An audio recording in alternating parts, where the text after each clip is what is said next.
Hi everyone, welcome back to Erika's Corner. So today I have some pretty simple springtime crafts for you all that I've been doing with my kiddos in the past few weeks, and they've really loved them. For most of them, you just need paper and something to draw or color with. There's a couple that you need a little bit more, like my cute little bee guy that I just showed you all. So for this one, super simple, super easy. We've got popsicle stick. I had the kiddos color it in. We used markers. You could use colored pencils. You could use colored pens. You could use crayons too. So we did yellow, and then they drew the black stripes and the little face. I cut out some circle wings for them and then helped them glue them on.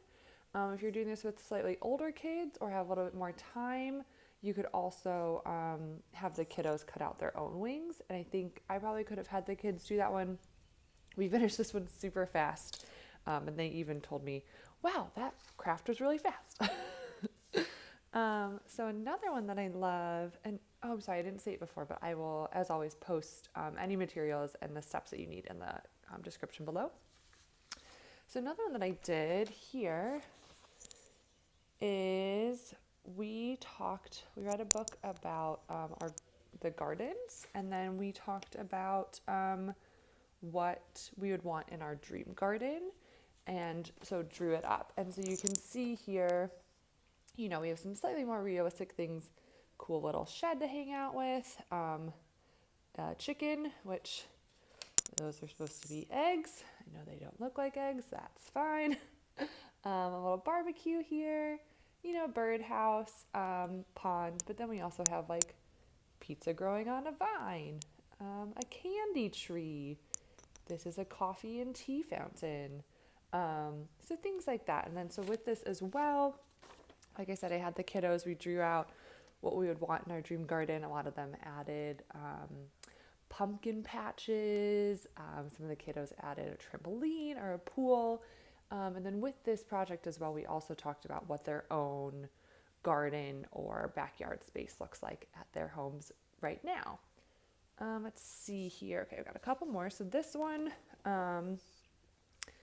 is a hand tracing activity. So we made hand flowers. So I'll show you.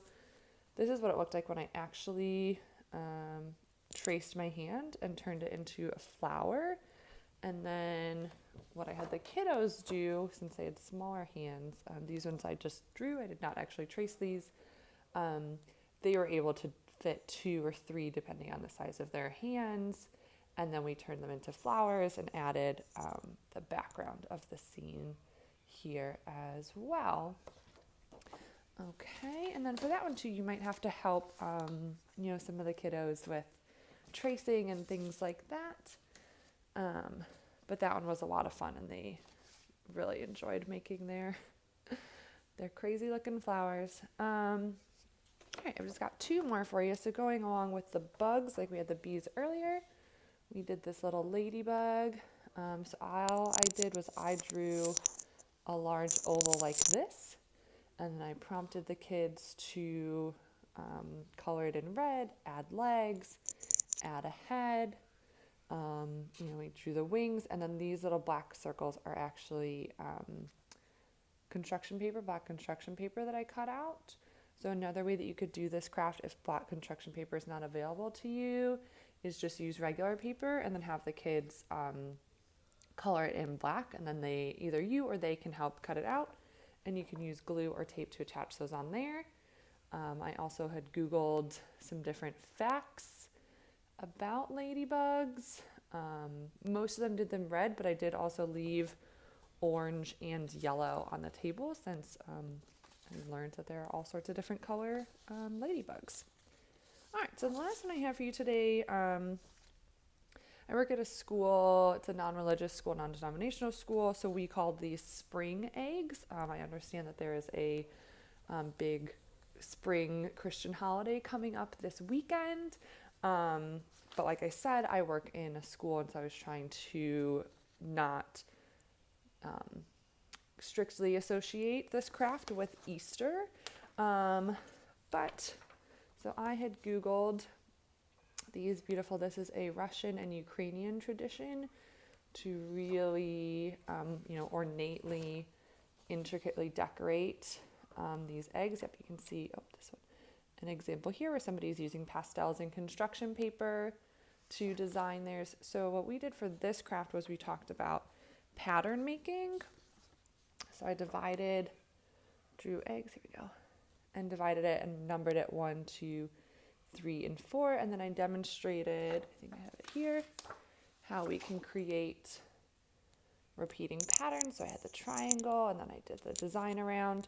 And then you can see here is my kind of more intricate one. So we discussed how I would start with one quadrant and then move to the others. It was really interesting. A lot of the kids, did the same pattern or the same shape, but they wanted to do it different colors, or vice versa. They did the same colors but different shapes. And then this is just another example of a way that we could decorate our springtime eggs and talk about patterns and color. All right, so I think that is all that I have for you today for these springtime crafts. I hope that you enjoyed them and that you enjoy doing them with your kiddos this springtime. And thanks so much for joining me. Remember to like and comment, subscribe to this video, or subscribe to my channel if you haven't already. Please tell your friends about me and Erika's Corner, and I will see you all very soon. Bye.